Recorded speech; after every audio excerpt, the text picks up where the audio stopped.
We are suspending campaign operations. This is incredibly difficult because I know that some will think it's an admission of guilt, and it most certainly is not. We're not doing it because of the allegations. We're doing it because of the structures that are being taken away from us by those in power. We beat them on June 9th in overwhelming numbers. We did it the right way. We built a campaign. We engaged in electoral politics. We motivated people. We banded together. We did it the way that we were told we are supposed to make change. And we won. And now they are not going to let us have it. I was born in the struggle, born to survive, born in a place that you don't make it out alive. They thought it was over, thought I was dead, but you can't kill a man that was born to be born again. Been shaded in the shadow of doubt, so lost, thought I couldn't be found. Everybody tried to count me out, so did I, can't lie, I barely got by. We began this episode with Graham Platner's announcement on Wednesday that he will step down as the Democratic nominee for Senate in Maine.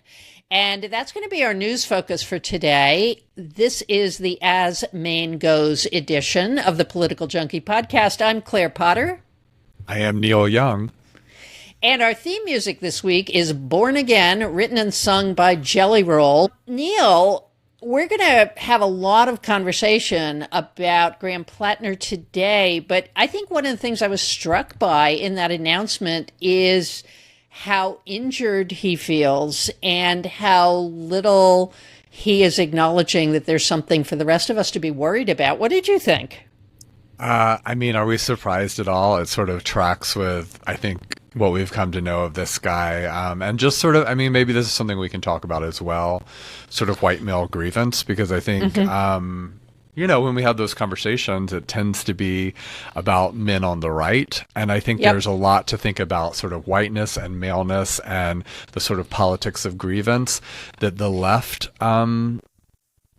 taps into or activates that seems really relevant for this particular scenario. Yeah, I think there's so many themes that we're going to get to, one being the sort of infatuation with this guy as authentically working class and what exactly that means, particularly given the number of questions that were raised about that.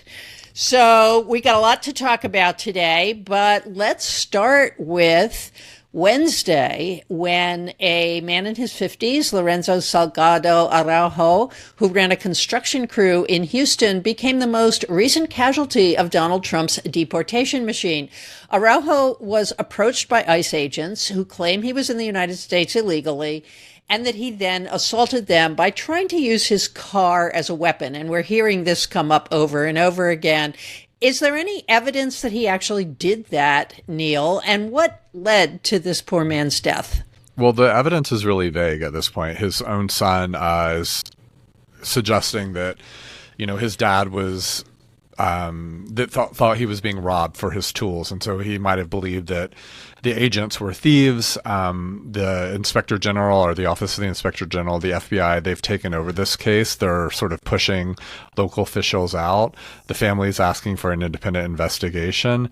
You know, it's obviously a messy situation. I think there may be more evidence to come out here, but I think the sort of the story the family is telling feels incredibly plausible, given what we've seen from, you know, previous ICE events that have involved, you know, people with masks, people not producing identification, all the sort of ways that ICE has operated to carry out its actions that really rely on all sorts of different tactics here. But I mean, one of the questions that I have, well, actually, I wondered if you could speak to this, how much attention this is getting in the news, because I'll just admit that this week I've been sort of deep in book writing mode and haven't been following the news as much. But this story feels like it hasn't sort of gotten the headlines that other stories have. Am I wrong about that? Or is there a weariness setting in even about these horrific actions by ICE? Well, I think that's a good question, Neil, because one of the things, of course, that has come up here is that the ICE agents were in unmarked vans.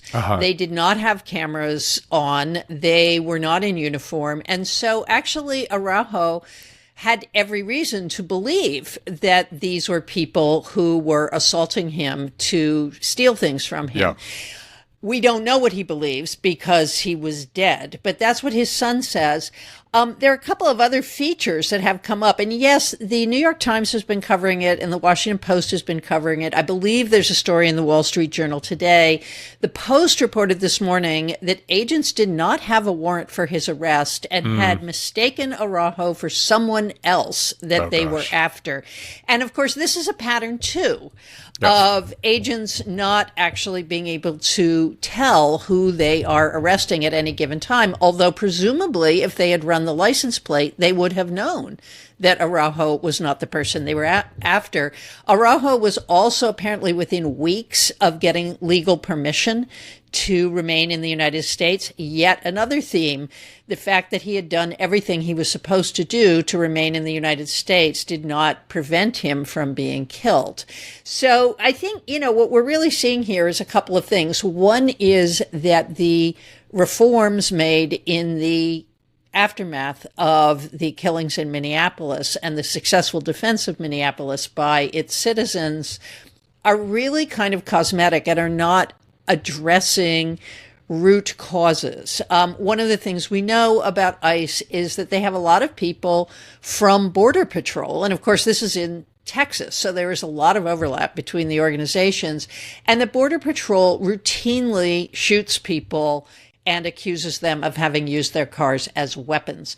I think what is particularly painful about this, and I have seen this in the coverage, it was on the PBS NewsHour last night, is that Araujo's sons initially found out about their father's death on social media. They saw it on their social media feeds. And then, of course, the family has seen filming from this moment because people did, in fact, begin to film it, including their father screaming in pain as he died from an abdominal wound. It's really just horrifying. And, and I am now guessing, I am not saying anything I know, but it seems pretty clear that the guy was probably shot in his car. Nobody knows because there is some surveillance footage that seems to have gone missing for some reason. But an abdominal wound suggests an agent actually sticking his weapon in the car and firing into this man's body. It's just a tragedy. The family, I hope, will have plenty of support. This is going to be a tough case to prosecute in Texas. It's not where you find, I suspect, your average progressive lawyer. Okay, so in less violent news, Donald Trump's Great American State Fair ends today. Neil, did you go? I did not make it. It Funny looks like no one else did either. Right. Okay, so I finally went to the website when I was putting together our show notes for today and realized that it was billed as a, quote, world-class exposition and modern-day World's Fair, clustered around the National Mall, but by all reports, it was slightly better quality than the 2017 Fire Festival, where everybody arrived on an island for a music festival and got bologna sandwiches and was put in tents. Let me just say, as historians, we have read a fair amount about World's Fair. It was a sort of minor industry in history, certainly when I was in graduate school.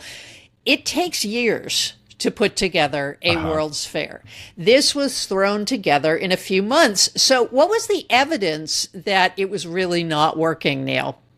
Well, I mean, where do we begin? The stage was literally falling apart, right? Like a piece of it fell on this troupe that was dancing to Boogie Woogie Bugle Boy.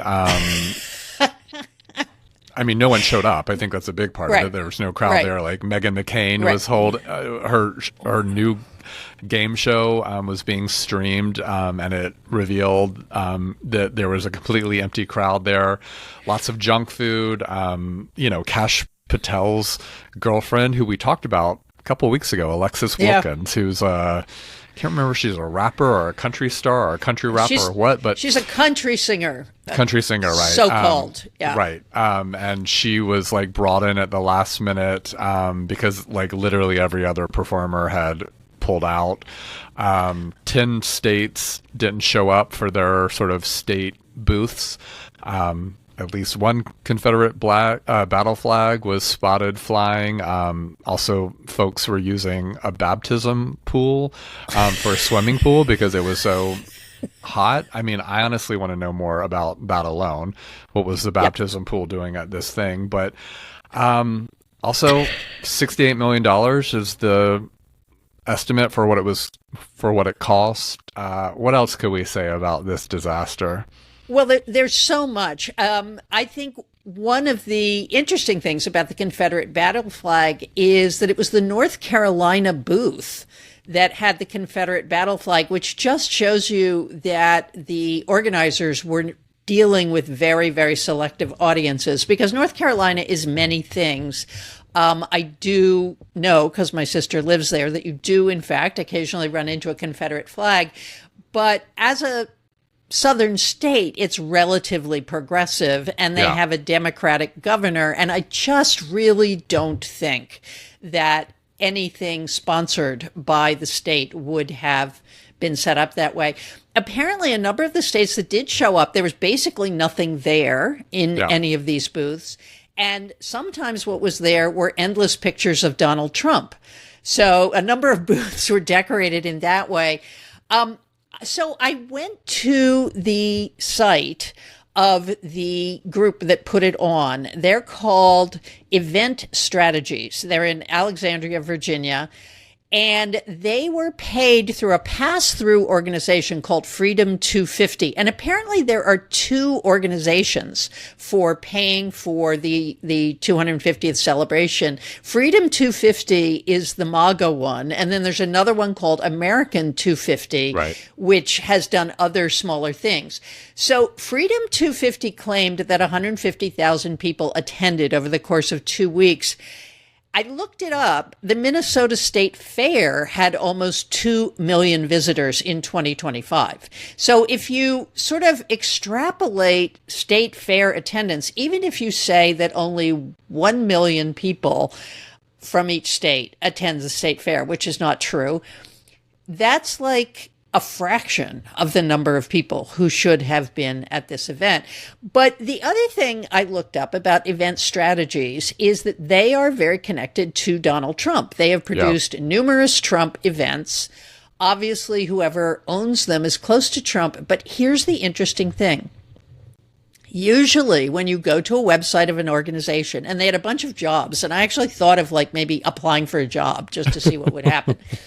But there's usually a part of the web page titled Who We Are. Yeah. That gives the mission statement of the organization and tells you who the CEO is, who the managing partners are. That doesn't exist on this website. There's absolutely no indication on event strategies. And of course, we know Alexandria, Virginia is the home to numerous right-wing super PACs and so on and so forth. But there's no indication as to who runs this darn thing. So I am shocked to have to tell you that I think this is yet another grift by the Trump people. It certainly... There certainly has to be some grifting going on just because of what you've outlined here. I mean, honestly, we could do an entire episode about this because I feel like you've opened up so many avenues to discuss. Like, we could just pull back and say, you know, July 4th weekend felt to me, now it was also insanely hot for almost the entire country. So I think that tempered a lot of enthusiasm, but like to have a 250th anniversary feel like it was, and maybe this just speaks to like the corners of the world I live in, but it felt like inconsequential and not even like, certainly not a national celebration, not a national event. I think the sort of big picture analysis or interpretation of that is significant. But again, like why can't this administration pull off anything? Like, why is a stage falling apart? Why is Why are they having to round up, like internet folks to like appear as country music singers? I mean, why is everything that this administration do such a mess? Partly it's because it's all pulled off at the last minute and seems to be driven a lot by whims of the president. What else is at work here? Just sort of the grifting and the internal corruption. Well, I think the grifting and the internal corruption, I mean, where you have money being siphoned off to things that it's, not supposed to be spent on, you have corners being cut. I mean, let me roll back to something we talked about a couple of weeks ago, which is the Tammany Hall scam around the courthouse in Lower Manhattan, where, you had columns that were supposed to be marble that were actually made out of plaster and painted to look like marble. Well, that has implications for the structure of the building itself, right? And so the building starts to fall apart if, in fact, you're not using the right materials. But I would also say you can't, on the one hand, fire everybody in the federal government that knows how to do anything, and at the same time have enough people around to actually plan an event. Yeah. And I think you're right about the last minute quality of this. As college teachers, we saw this over and over and over again. Students walking into our office 6 days before the paper is due, or their senior thesis, for crying out loud, and you haven't seen a bit of writing, and they say, "Oh yeah, I'm really on track. I've got this in hand." And of course, if you receive anything, it's a hot mess. So the president actually seems to have the capacity to plan of a 19-year-old lacrosse player who just doesn't have any time outside his fraternity house. So I think there's that. I also think that Trump is producing events for a really small audience, and he thinks he has a bigger audience than he does, in part because he's always being told by his people he has a bigger audience than he does. So one of the things I read in one of these pieces is Trump said that there were 40,000 people at his speech on July 4th. Well, then if that's true, then only 110,000 other people showed up at other moments, but actually, there weren't 40,000 people there. It was a very sparsely attended crowd, in part because he spoke in the middle of the night, in part because the fireworks had to be delayed because of thunderstorms in the area. People had to go take shelter in McDonald's and then come back at 1 a.m. or something like that. So it's not just the poor planning, it's that there's no contingency planning for anything either. Let's get back to the baptismal pool. Have you ever seen a baptismal pool at a state fair? No, but I mean, I do think that like many a swimming pool has been used as a baptismal font, right? Like that's so like growing up in Florida, like that's so Florida, that's so California, non-denominational evangelical coded. So if swimming pools can be made into baptismal fonts, there's no reason the baptism pool can't be made into a swimming pool. But I want a big think piece or a big investigation on how the baptism pool came to be at this place as well. Was it like sponsored by some, evangelical political organization that's affiliated with Trump, or is this some like Trump administration, like lackeys idea of like the type of like thing that should be at something like this, which only underscores your point about the audience that they are imagining they're, pandering to. It doesn't speak to a sort of, pluralistic notion of what a 250th anniversary celebration might be, presenting itself as. Well, and clearly baptisms were not happening if people actually showed up and just said, "Oh, look, a big pool, I'll go swimming." You're right. We need some investigative reporting on this, and you are the man to do it, actually, if you were not too busy writing your book on the Hamptons, because what it made me want to know is, are there state fairs in the parts of the country where evangelical Christianity is stronger? Are there state fairs where they actually have a baptismal pool? I think that's very likely. I mean, especially I imagine I don't know if I've ever been to a state fair in my life, but I imagine like all sorts of folks can participate in a state fair, right? You apply, Right. you set up a booth, whatever, and that is absolutely the terrain on which lots of evangelical groups would certainly want to set up a spot, so they could spread the gospel and get people baptized. So yes, I imagine that's the case. But again, this is a 250th anniversary celebration where we're thinking put on by the government, or at least by this administration. And it just sort of begs the question of how that came to be in the first place. I know we got to move on because that's not what this episode is about. But I do think like one other thing I just want to point out is my algorithmic feed this weekend became, especially on places like Twitter, became overwhelmed by, Trump affiliated persons insisting that this event was enormous, was spectacular, and it just, we've seen this over and over again, but I think it just is worth pausing and commenting on the fact that there's a huge operation of the Republican Party and of the sort of larger conservative movement that is devoted to propping up false notions of audience, of scale, of size, of spectacle, all to serve this man's ego. And, Right. We could do a whole deep psychoanalysis on that and even think about the sort of historical why the sort of historical background of that. But it is sort of overwhelming to live in this time when like so much of like Republican effort is spent on like convincing everyone that there are big crowds.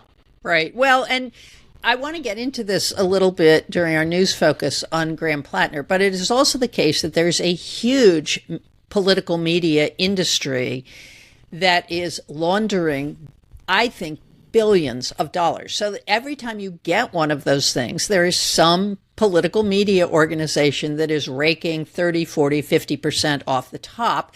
And what they're really hoping is that you will click on it or answer some, did you love the state fair question? Yes, no, something like that, so that they can get your data and resell it and say, Neil Young, he is persuadable by MAGA. Let's put him on a mailing list, and then you will get more things.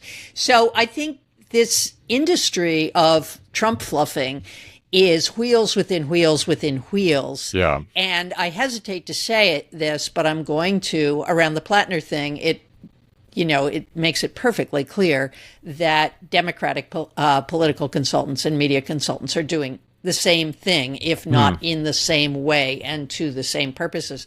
I just want to dump one more thing in about the state fair, which is that the Maha people are really upset about the food that was available.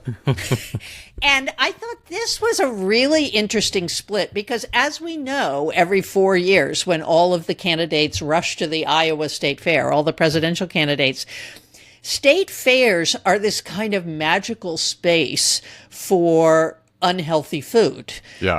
Fried Oreos, corn dogs, cotton candy. And in a way, that's what a fair is about. Yeah. I mean, you don't go to a fair to eat tofu.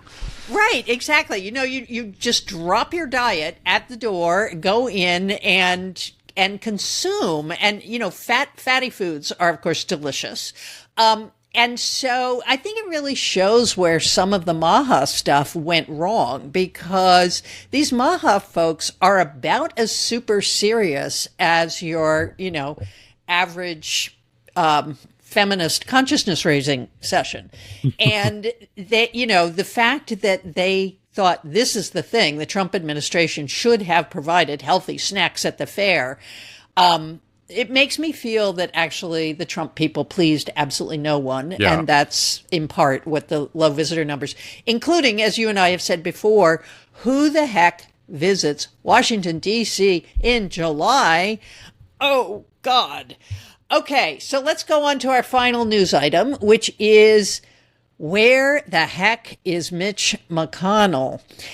Kentucky Governor Andy Beshear has asked Republican Senator and former Majority Leader Mitch McConnell's staff for an update on his health. McConnell has been publicly declining for months, has sometimes appeared to freeze in public. Actually, years ago, he started doing this. Yeah.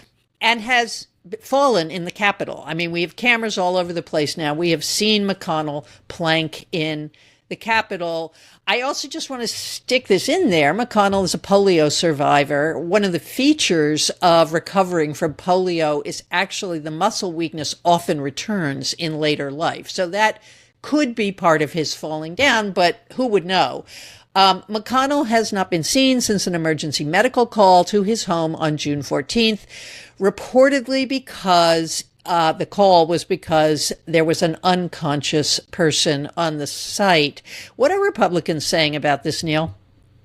They are saying that he is alive and well and taking their phone calls, right? So all these folks are coming forward to say that they have spoken to him on the phone, and these include folks like Majority Leader John Thune and also the whip, John Barrasso, both claiming to have had, like, and this word is getting used over and over again, substantive 20-minute conversations with McConnell on the phone.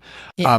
I will point out, though, that neither of them, from what I've seen, claimed it directly. It's spokespeople from their offices have claimed that these. So, but no one, not even his wife, who I think folks will know is the former Secretary of Transportation, Elaine Chao, claimed to have even seen him. In fact, Chao has been in China for most of the period that her husband has been hospitalized and left like 2 days before he was hospitalized and felt no need to return home, in an emergency flight to get to the hospital bed of her husband. So who knows what that means about their marriage. But, if he's speaking so often on the phone to all these Republicans, but hasn't taken a phone call with a reporter at Fox News even to verify this. It's wild. And Scott Jennings on CNN, I'm sure you've seen this clip where he claimed on the show he's on CNN to have had a 20-minute phone call also with McConnell, where they discussed things like, the Iran war and tariffs and like all these substantive things that, one does when you call your friend who's in the hospital. It's also interesting, like all of them are claiming it was a 20-minute call. Yeah, that's interesting. So 20-minute call, there has also been a fair amount of speculation that McConnell is either in a coma or is brain dead. Yeah. And let's just underline speculation. This is not anything we know. However, I saw a really disturbing picture online on an ex account that claimed that this was McConnell, that somebody in the hospital had taken a picture of McConnell in the hospital, hooked up to a lot of machines, intubed, as far as I could tell. Now, I couldn't tell whether this is really Mitch McConnell or not, whether this was something that was photoshopped or not. If it is someone in the hospital who took that picture and put it on the internet, I hope they are fired. But I also hope that if we find out that McConnell has been in a coma this whole time, I hope Scott Jennings is fired, because he should not be using his platform in that way anyway. So a couple of things. McConnell has been visibly non-functional for a long time. And I think the point you're raising about the fact that we're hearing from staff members really highlights the role that staff members play in keeping elderly representatives and senators in the game. We saw this with Dianne Feinstein. We saw this with Strom Thurmond. I mean, there was this famous story about Strom Thurmond who would be sort of trotted out for various photo ops, but he didn't actually know where the cameras were. And so they would kind of set him up, and then they would put a really pretty girl behind the camera so that he would look at her and smile. I have no idea whether that was true or not, but I love the story. But we also, I say we, but it's really Republicans, have a real problem here because he is on the Senate Appropriations Committee, McConnell, And it has thrown the committee into a deadlock at exactly the moment when the committee is supposed to be hearing requests from the Trump administration for enhanced military spending to fund the war on Iran. What should this cause us to think about, Neil? On one hand, it speaks to Republican dysfunction, right? Like that they can't sort of get things moving. But maybe this is also Republican functioning because they are all pretending that this guy is still a senator and alive and well. What else? Well, I guess I have been banging this drum for a while. I think age matters. Yeah. I think McConnell never should have stood for another term. I think another Republican could have easily won that seat in Kentucky. I think it was kind of a no-brainer, although I think the Republican Party was concerned because, of course, Andy Beshear won the statewide race. So clearly there's an opening for a moderate Democrat there.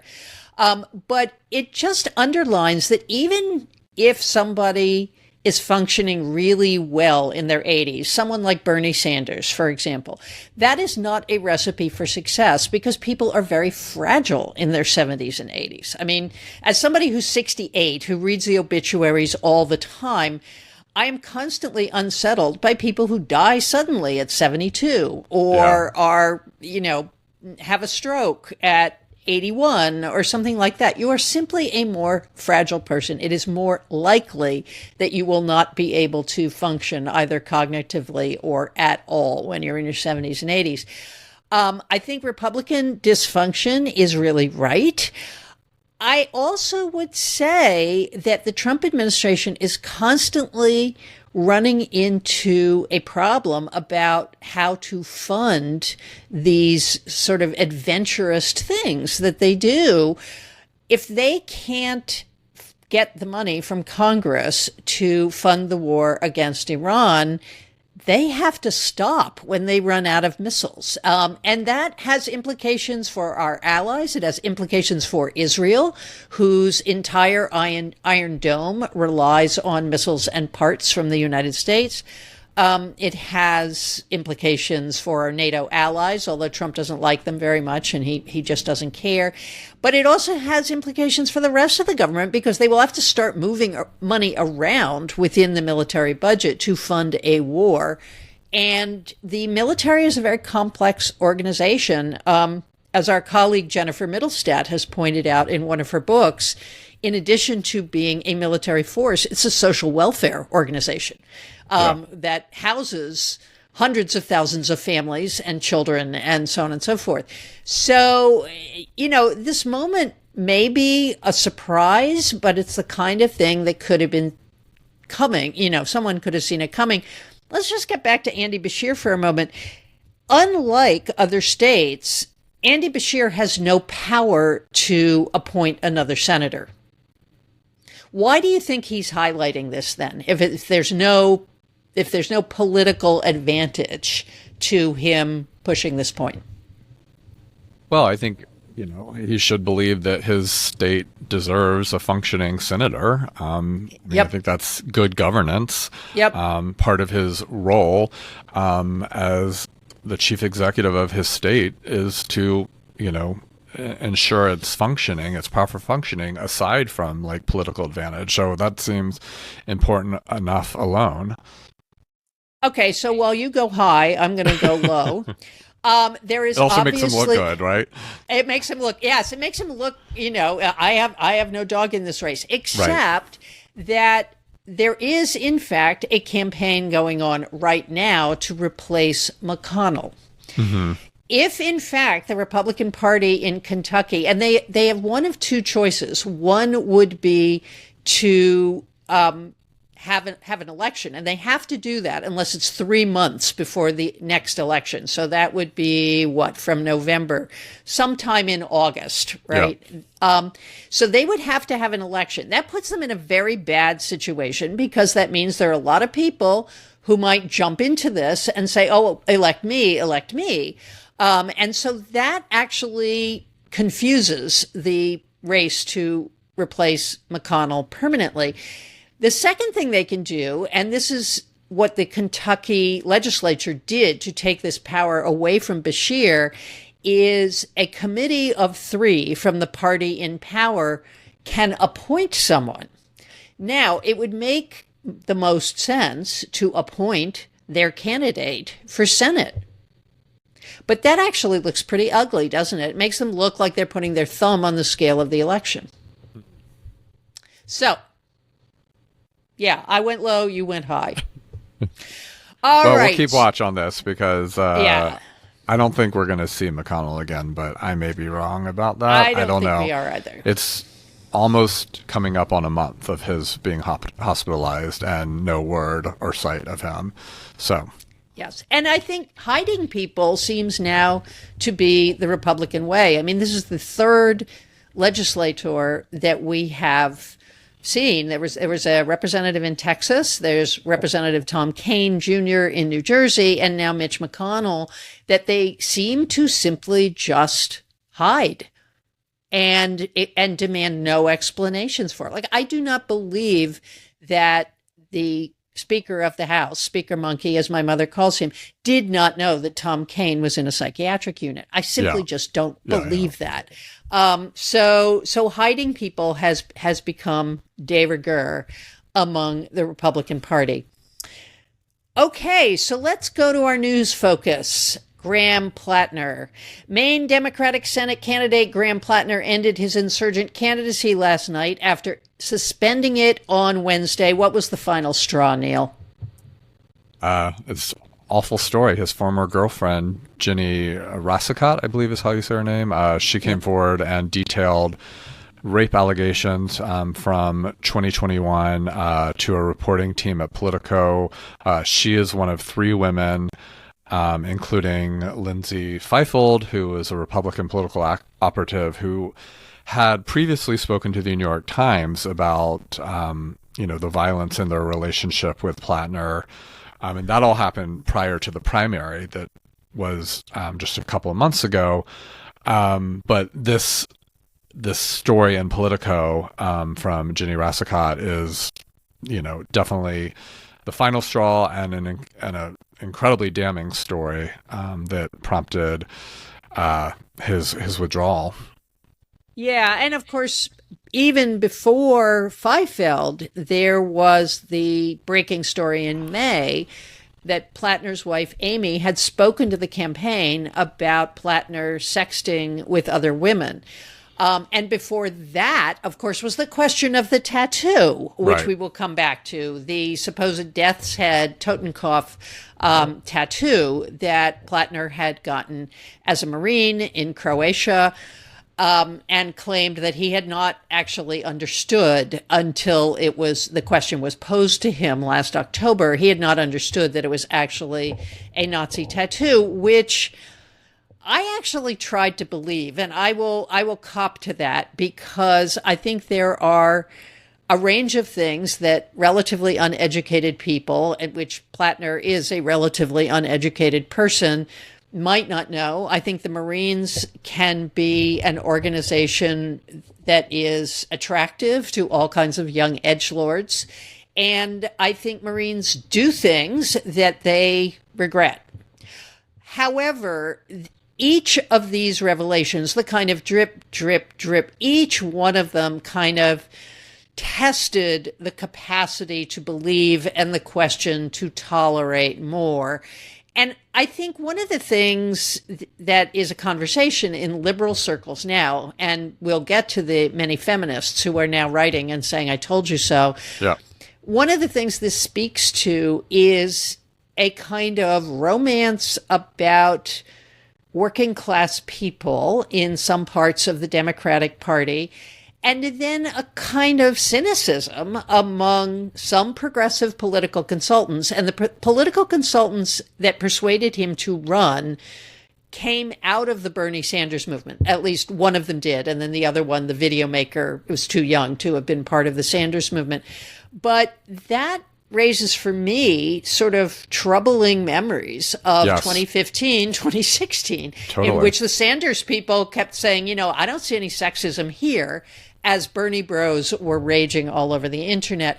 How about you, Neil? What are your views? I'm so glad you said that, because it's sort of been really surprising to me that that part of the Bernie connection is missing from the reporting and the analysis of Right. of Platner's story, because the Bernie bro phenomenon was, understandably a huge story in his presidential run, and all the tales of, real misogyny within the campaign and within sort of the broader network of supporters there, and I haven't seen any of that until of late, in thinking about sort of what the connection here is with Bernie, and it's all been about sort of economic populism and Right. sort of, he's the new Bernie figure from Maine, and so I think that that's a really important detail of this. I mean, I do think we should talk a lot more about what you were just saying about, was it the romanticism you said, or the sort of uplift, this sort of lifting up of sort of the white working class male as the great white hope of a Democratic Party to reach a base of supporters, and all the sort of romanticization that goes on with that. But also, I think you spoke to the cynicism of it too, right? Right. Right. And also some patronizing. Like, the defense of Platner is like, well, can we really expect working class white men to know these things? Like, I just think that there's such a, you don't want, one of the Pod Save America guys said something like, yeah, we should just go back to like the buttoned up Harvard Law candidates. Right. Like, that's gotten us a lot. And I just think it's so dismissive and unfair to sort of tarnish working class folks, or to sort of paint them with a, as that, like, of course they're going to have some skeletons in their closet. Of course they might have racist and homophobic posts on Reddit, and perhaps a Nazi tattoo on them. Like, what else would we expect of working class folks? And then to also present the alternative as some boring, bland Ivy League male, when we also know that those folks over and over again commit sexual assault, that they have racist and homophobic views. Like, this sort of dichotomy that's being presented is also just false and inaccurate, as well as really patronizing. Well, and that a lot of what Democratic voters are being asked to accept is also, as you're pointing out, a fallacy. I was listening to Molly Jong-Fast's podcast this morning, and she had a abortion activist on, Jessica Valenti, who writes a Substack called Abortion Every Day, which I recommend absolutely. And one of the things they were talking about is Ezra Klein floating this sort of trial balloon months ago, in which he said, maybe Democrats just really need to recruit some anti-abortion candidates, some genuinely anti-abortion candidates. And Valenti said, there is absolutely no state in the union and very few voters who would say that someone who is an abortion absolutist should be in public office. And they do get elected, but that in fact, overwhelmingly voters, Republican and Democrat, are troubled by what has happened post-Dobbs. And so you have someone like Ezra Klein saying, and I admire Ezra Klein, and I actually love his podcast, but saying sort of casually, well, maybe it'd be okay just to throw women under the bus to get control of the Senate. And really, the Platner thing had it sort of smacked of that. And I would say I was very indecisive about it, too. I mean, as things progressed, I kept saying, well, this is the choice of Maine voters. This is not my choice. This is not someone I will vote for. And so I was sort of putting it on, why are we nationalizing these elections and thinking that people in Chicago and San Francisco and Miami should get to make a decision about Graham Platner? That being said, and I have supplied this listener, the Wall Street Journal's reporting team, they have a timeline of Platner's rise and fall, which is very succinct, and it's worth reading to sort of see how this got forward.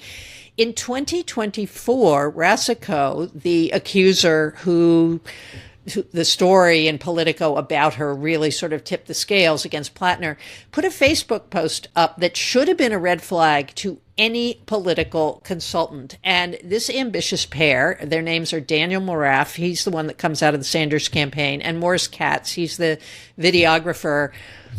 This should have been a red flag for them, because she was responding on a Facebook page that women go to find out if the man they're dating is, already married or is a good person or something like that. And somebody posted a picture of Platner, and Rasico came on and said, he's a really troubled person, private message me. Yeah. And this was never followed up. Apparently, Moraff and Katz could have paid $20,000 for a deep background check. They did not. They did one that was quick and easy, and basically appear not to have wanted to know these things.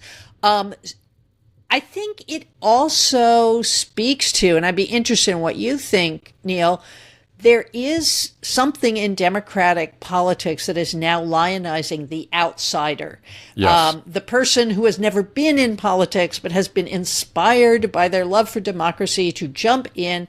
And of course, if Platner had run for anything else, like state legislature, his obfuscations about his motives for various things, his understanding of the tattoo, these things would have come up in another campaign. Another campaign would have done oppo on him.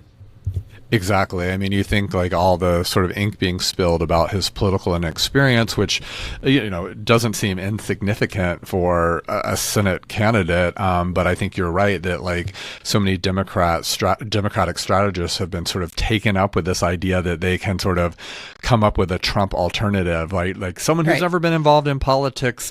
And that's what the voters want. Of course, they're not even interpreting correctly, what the takeaway of like Trump's insurgency and sort of outsider status is, because he was, a public figure in many ways. And also, I just don't know how many lessons there are to draw from Trump's rise that are worth replicating. But yeah, I mean, that's what I was thinking, is just like, if this guy had run for city council, if he was state legislator, like if he was any of the sort of, and it doesn't have to be a 30-year career of it. If he'd done one of those things that one might use as a sort of standard stepping stone to a higher office, most of this would have been found out by an intrepid local reporter, or by opposition research, or by a disgruntled former employee, or, or some combination thereof. And so hopefully there's a ton of lessons that are being learned here by the Democratic Party. I'm not sure there are, but there certainly are lessons for the taking. Right. Well, and of course, there's something else, which is this whole question of his working class identity. Yeah. And again, I have to accept some culpability in this regard. He is, in fact, the son of a middle class family who sort of fell in class status. And he was a troubled guy. His brother apparently had a fairly easy glide through school and into college and so on and so forth. But Platner was not good in school. And, a lot of kids who aren't good in school end up in the military. That's fine.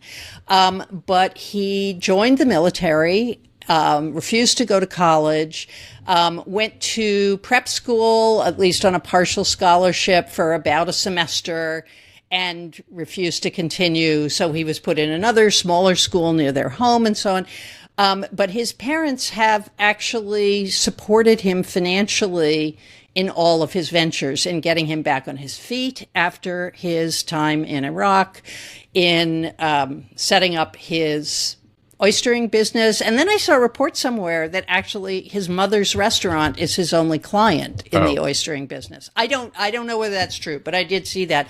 So the question of whether Democrats and Republicans are sort of creating this idea of a working class person as something you can cosplay, but you can really only do it if you're a white man.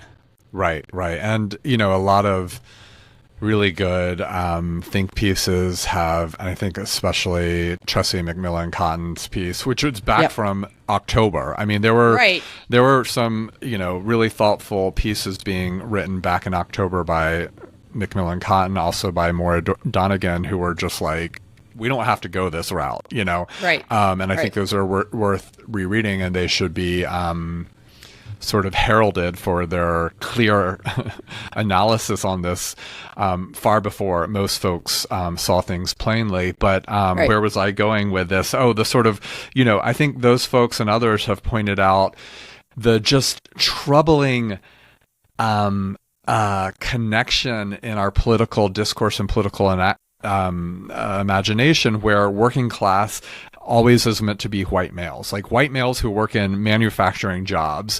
Right. And when that is not actually accurate. In fact, the sort of working class person, as someone pointed out, is like a Hispanic, domestic worker, and that sort of the working class demographics have changed so remarkably, but the sort of politics of the working class, at least as operationalized by political strategists, is this white Yep. male archetype Right. that is troubling on its for all sorts of reasons, not alone that I think it leads to the mess that we're in Maine.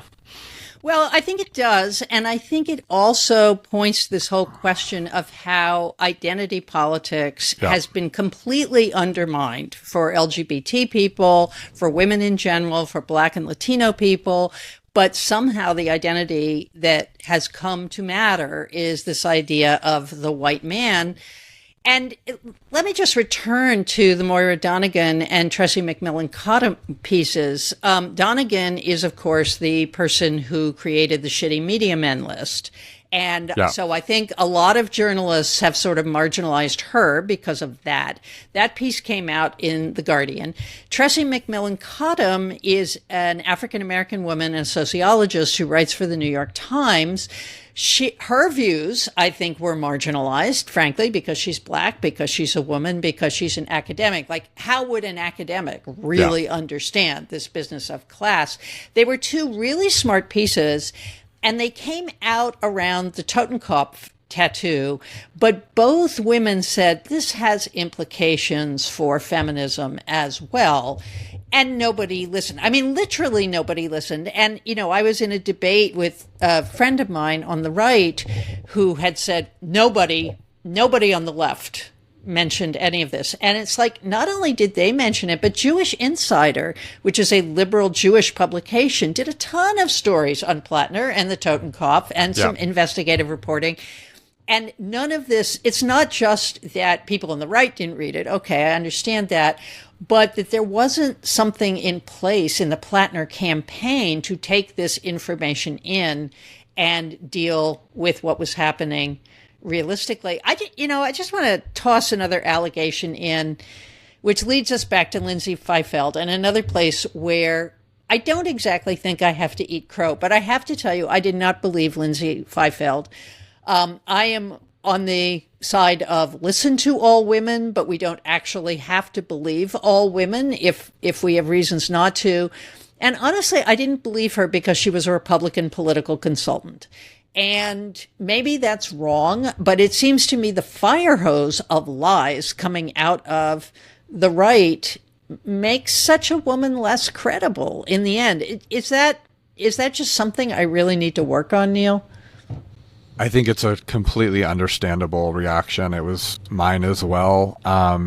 It just, and if I may be misremembering this, but I don't believe she came forward and sort of made that part of her biography apparent, right? Like, wasn't that only found out through like outside reporting? I mean, like, I think it would be one thing if you come forward and say, like, to be sure, I am this. However, I also was involved in a relationship with this man, and this is what happened. And so I want to acknowledge that it may look like I'm doing this for political reasons because of my, you know, long work with the opposition party. But and again, I may be misremembering that, but I do not think that was the case in how she came forward. And so it did seem easy to question that given just how we know campaigns are run these days and how sort of political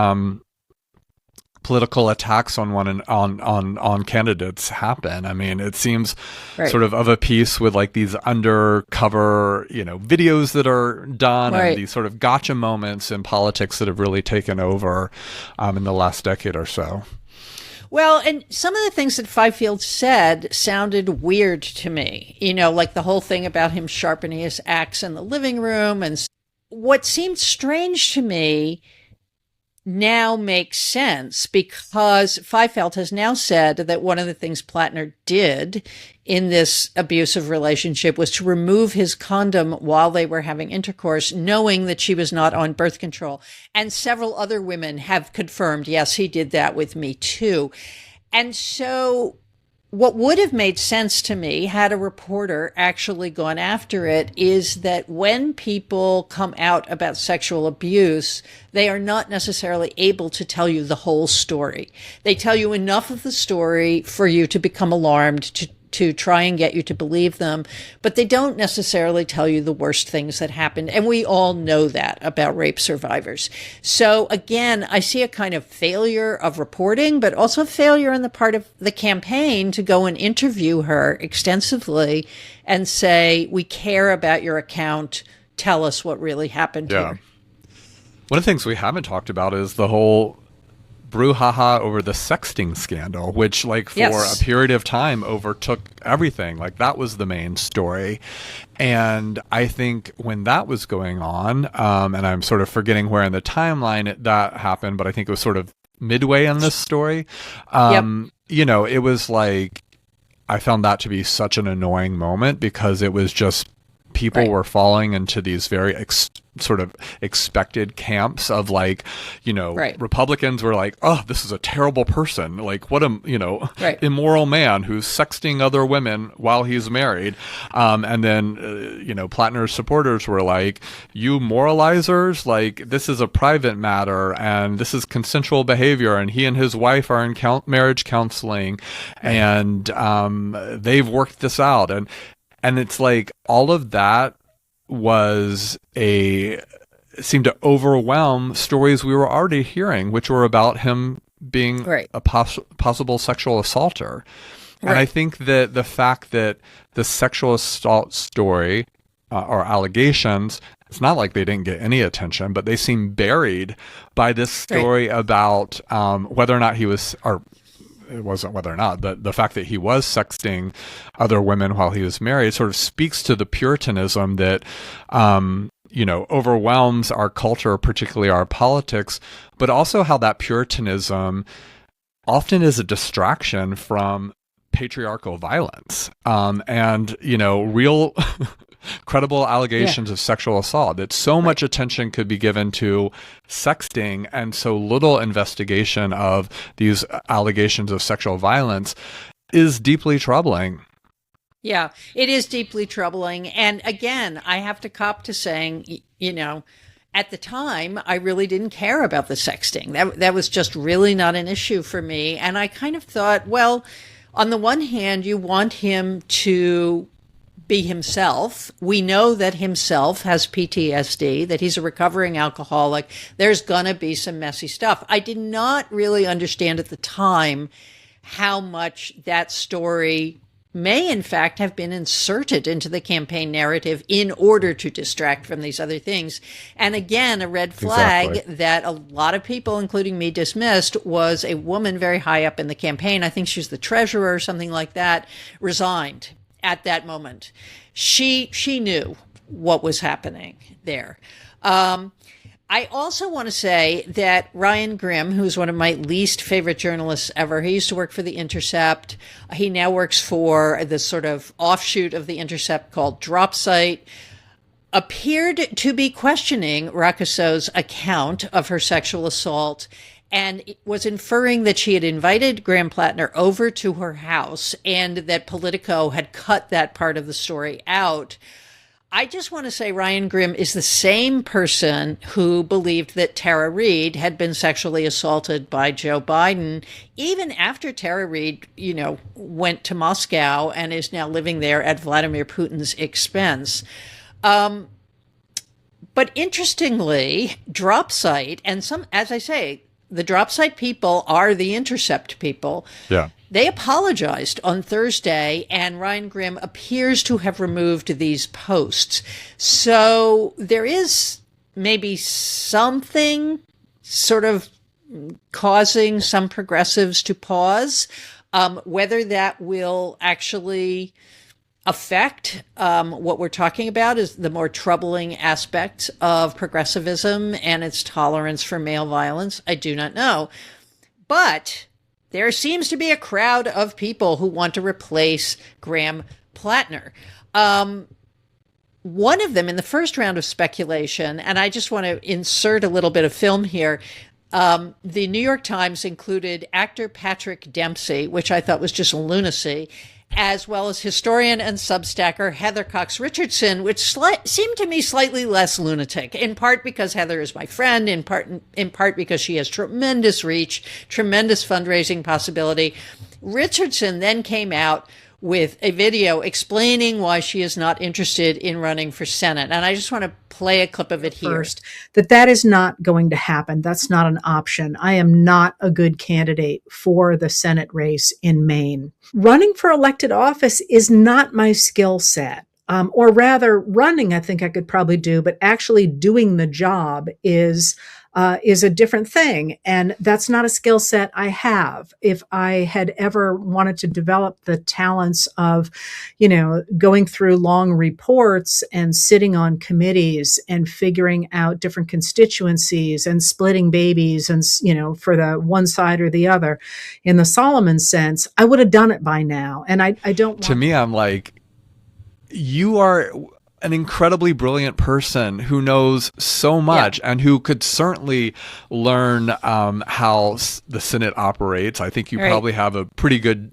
idea of it already just as a historian. And it just seemed to me, and again, like she should not run for Senate if she doesn't want to. That should not be put on her, and she has every right to decline it. But I think like so often the most qualified women think about the ways they aren't perfect matches for like things, whereas like white men never have that sort of hesitancy. I mean, and I think who is Platner to run for Senate?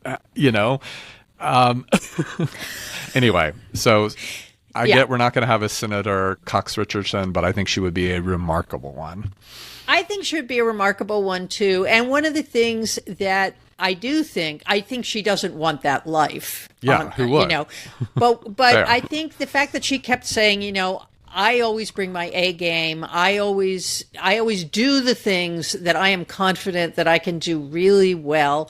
I think it's also the case that popular feminist bloggers like Heather Cox Richardson have a more than passing acquaintance with the kind of threats and security problems that are now endemic to our political system. And, I think of Heather as a sort of modern day Margaret Chase Smith. I mean, that she would be that kind of person in the Senate, and that we now have a political atmosphere in which she would not even consider such a thing. I agree with you. And yes, who is Graham Platner? I mean, Heather has like 10 years more education and endless amounts of experience.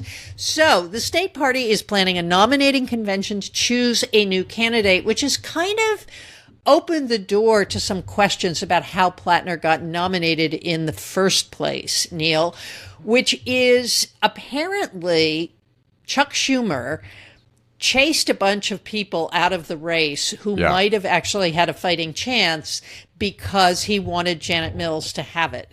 And what happened to the Mills candidacy? Do you remember? It lost by 40 points to Platner, right? Like the establishment was guarding the establishment candidate, and all these other potential folks were basically pressured out from running. And then in that sort of vacuum, or at least in that scenario, it was like Platner v. Janet Mills, and like, first of all, if Janet Mills, given like being the governor, given like name recognition and all that, did she really need Chuck Schumer to put his thumb on the scales and tip it more towards her? It also is just such a misreading of like Democratic temperament right now, to have the establishment come in and push everyone out for the establishment candidate, when what's driving voter engagement right now is sort of is all sorts of things about frustration with establishment figures and this sort of insurgent sort of this desire for outsider candidates, insurgents, and all the rest. I mean, I think of a lot when you look at the lineup now of potential candidates. It's really a rich field that might have had a really interesting, compelling primary had that been the option. Yeah, I agree with you. And of course, it's not uncommon for the National Democratic Party to step in and warn candidates off. And one of the tools that they have in this regard is money. And it is, of course, why Platner had to leave the race, even though clearly he did not want to. And he was ready to stick it out, is the National Democratic Party and all the people who had been supporting him came in and said, no money. You will get no money from any of us. You cannot do this. You cannot have access to our lists. You cannot have any of these things. But these resources are also used to keep candidates out. I have a friend who is actually a subscriber to this Substack who ran for Senate in North Carolina. And he was told by the National Democratic Party, do not run. We don't want you to run. We don't want you in this primary. We've already picked our candidate. And I think there has to be a bigger national conversation about that, since part of how the Republican Party took over the Senate and the House was the Tea Party. Outsiders who actually toppled regular Republicans, and Republicans either were not able to stop them or decided not to stop them or something. But it seems to me that Republicans have perhaps a larger network. And of course, it's because they have all this money floating around and all these wealthy people who seem to think that being a senator would be a great idea. But the Democrats are still sort of narrowing the scale. What I've also been told is that Maine has very vigorous early voting by mail. And that's because it's a huge state, not as big as Texas, but very huge by New England standards. And very rural. And very rural. And that by the time some of these allegations were coming in, remember, the most serious allegations were in the week before the primary. 40% of the people who had voted for Platner had already voted. So he came out of that primary looking like he had tremendous strength, that his team had been right, that Maine Democrats were really going to take this, when in fact his support was slipping. Nate Cohn at the New York Times has argued that Platner was losing support, even as he was coming out of that primary looking like a strong candidate, and that Cohn believes that a new candidate will boost the party's chances to take that seat. Before we move on to what we want to go viral this week, Neil, are you willing to say whether you think a new candidate can take this away from Susan Collins? I think it depends who that new candidate is. So we'll see. It just does feel like, given this mess, given Susan Collins' long career in the state, I mean, I feel like her chances are much stronger now. To sort of, it's going to come down to turnout, as it always does. Our Democrats, our Maine voters, so ready to vote her out that it really doesn't matter who the alternative is. We'll see. Or can she leverage her long career and her long-standing reputation in the state, which is mixed, to be sure, but to sort of say, I'm the steady one here, right? That other party is a mess, and what Maine needs is an independent voice, that what we've always represented, to go there and to speak against my party, and also to speak against if she can do that, I think it seems like that's an opportunity again for her that just a couple of weeks or months ago, I didn't think she had much of a chance. Yeah, I agree with you. Susan Collins is extremely well liked in Maine. Yeah. I also think that although she has been a pretty reliable vote for Trump, there's very little about her that appears to have any corruption attached to it. And I think one sign of this is the worst thing that anybody can think of to say about Susan Collins is that she and the man she is married to, that she had an affair with him before they actually got married, that he had not divorced his wife, maybe she was single, maybe she was. I didn't really read the story because I didn't really care. But there have been a couple of stories about how they had an affair before they were married. Well, I really don't think that resonates as a criticism to most of the American public, since 50% of American marriages end in divorce. And there are some awfully messy transitions, even in, I think, both of us could say, our personal circles. We've seen them. It's also the case that a Senate candidate has only been replaced 9 times in the last 30 years, and only 2 of those candidates have won. Arkansas Republican Tim Hutchinson and New Jersey Democrat Frank Lautenberg. And Frank Lautenberg had been a senator and came out of retirement to win that seat and then held it until his death. So I don't think it looks good. I mean, if I were to say, I would say Susan Collins will win. I think it really depends whether the new candidate can capture those independent voters who were besotted by Platner. Or will those independent voters just say, this is what we always knew about politics? Will they listen to him? Because he's basically saying in his speech, in which he's withdrawing, the system did this to me. None of these things are true. Yeah. Can he get away with that? Will he be the person who ends up being thrown under the bus, or will independent voters throw Democrats under the bus because they believe this? It remains to be seen. Okay, Neil, what do you want to go viral this week? All right, what I want to go viral is this just remarkable piece. I believe it was the cover article, actually, in the recent issue of The Atlantic by Rose Horowitz. The end of reading is here. Have you read this piece? No, but Claire, I want it's getting to. a ton of attention. It's really long, as I think is fitting for such a subject. So you have to be a reader. Exactly, but I think it's sort of one of its thesis, statements is it rewards the effort. I mean, I think lots of folks know about the enormous decline in reading, although I have to say, when confronted with like a lot of the statistics that this piece uses as sort of the outset of it to like set the stage of where we are in terms of people's engagement with reading, it really is stunning. I mean, I'll just give you a couple of these. Only 38% read a novel or short story today. Fewer than half of all adults reported having read a book of any kind in 2022. A survey found that the proportions of Americans who read for pleasure on any given day has fallen to 16% in 2023. And there's, terrible statistics about people's reading of newspapers and of let alone of books and all the rest. This one also just really stuck out to me. Gambling has become a more common leisure activity than reading a book. Last year, 57% of Americans placed a bet. I mean, that is wild in itself.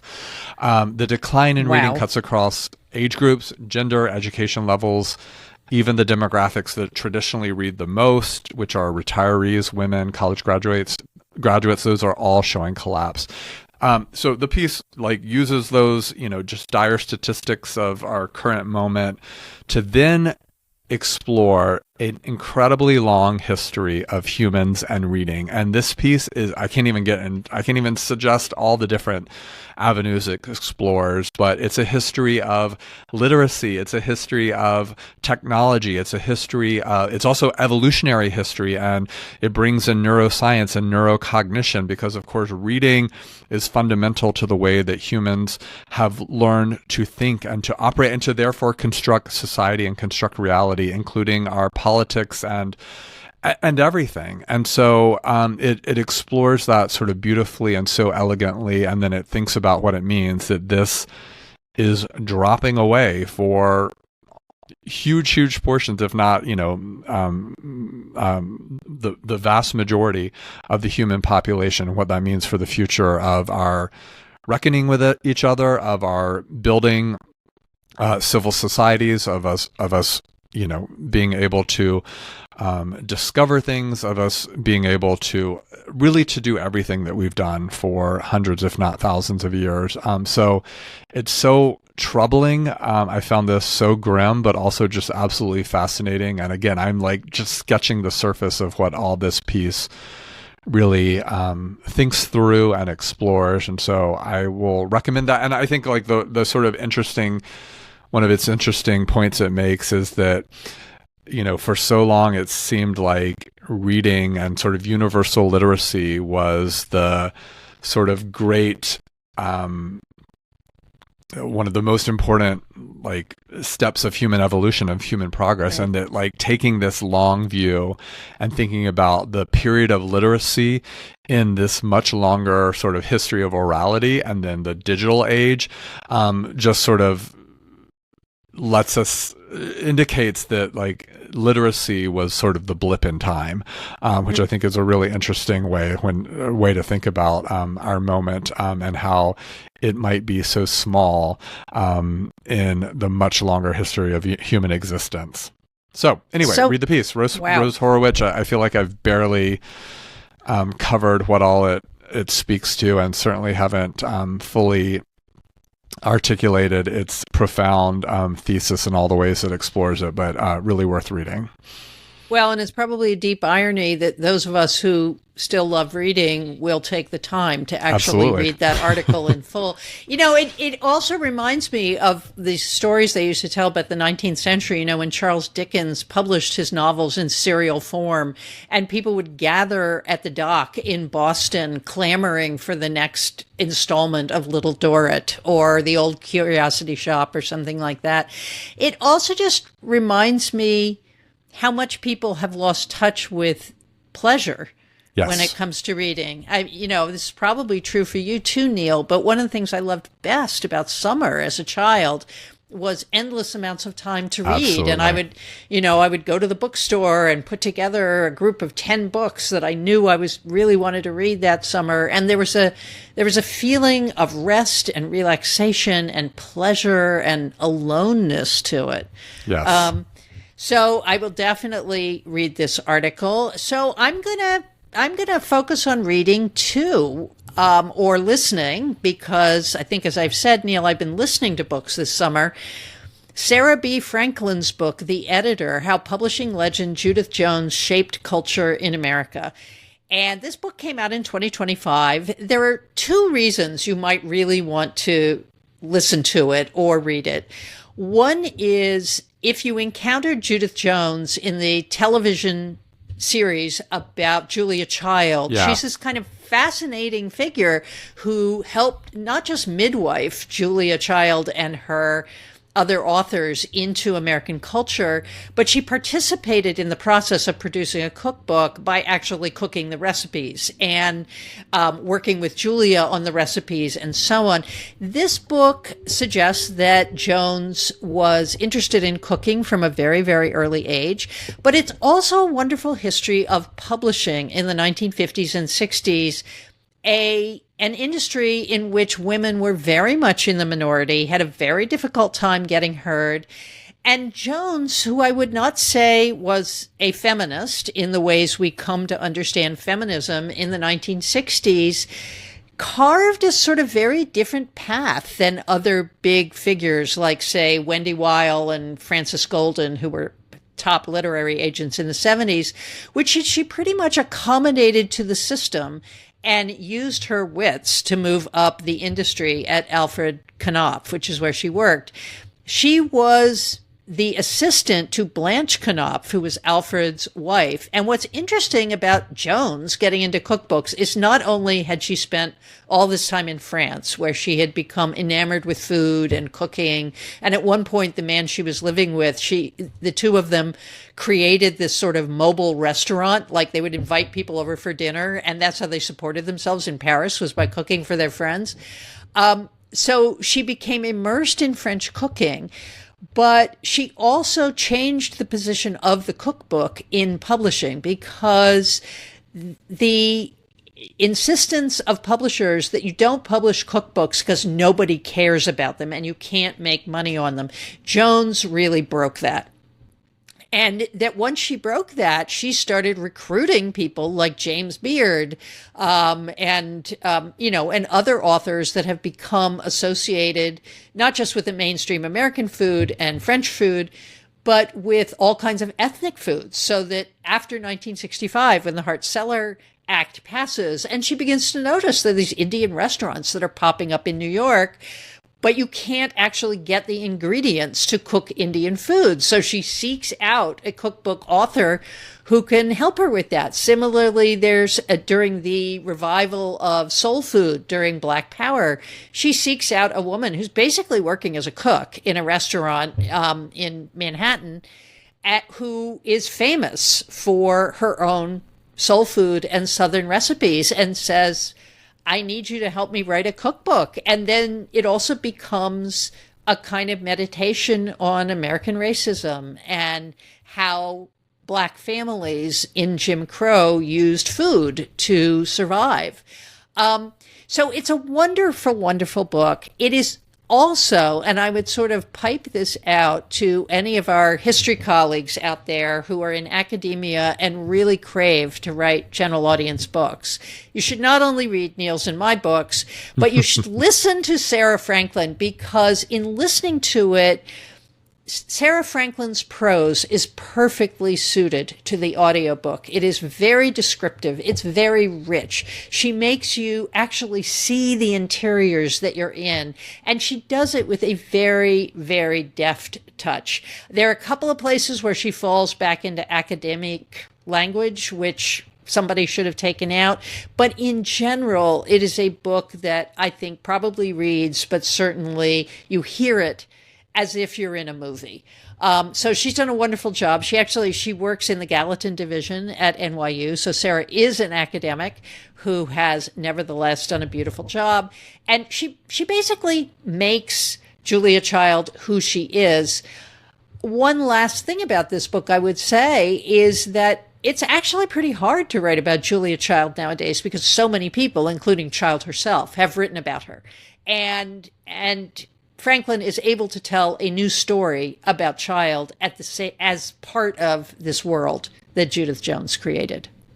I'm so glad you've talked about this, because I remember when that book came out, it got wonderful reviews and lots of articles written about it, which I just sort of gobbled up in it. And I still have yet to read the book. So this is a nice reminder that it's on my very, very long list to read, and maybe I'll move it to the front. But that was a great overview of it. Oh, thank you, Neil. And I would also just want to say, listeners, since you listen to us, listening to books is also reading books. Maybe it's a different way of reading the book. And certainly for Neil and I, books are our tools, and we often need to have paper copies so we can mark them up and look in the indexes and things like that. But if you're not an academic, maybe bump some of the stuff you listen to on the treadmill and in the car aside, everything but our podcast, and try listening to some books, because I didn't do it for years, and I am now finding it a really, really nice way to fit something into my schedule that I otherwise might not have time for. I am not an audiobook person, but maybe I should become one. I will say, if listeners cannot get enough of my gravelly voice, you can listen to me reading my last book, Coming Out Republican. I did the audiobook of it, and I'm not sure I will ever do that again. It is really, really difficult physical work. And it makes me appreciate people who actually are trained, trained voice actors and have the right tools to properly speak and not instantly grow hoarse. But yeah, it was quite a... Have you done that, Claire? Have you read any of your books? I have never done it. No, I haven't. I cannot recommend. I'm talking to my agent about it as we sit here. Okay, Neil, I think it's time for us to jump, but I will see you next week. Thanks for a great hour and 20 minutes, or however long we've been together. And see you next week. See you next week.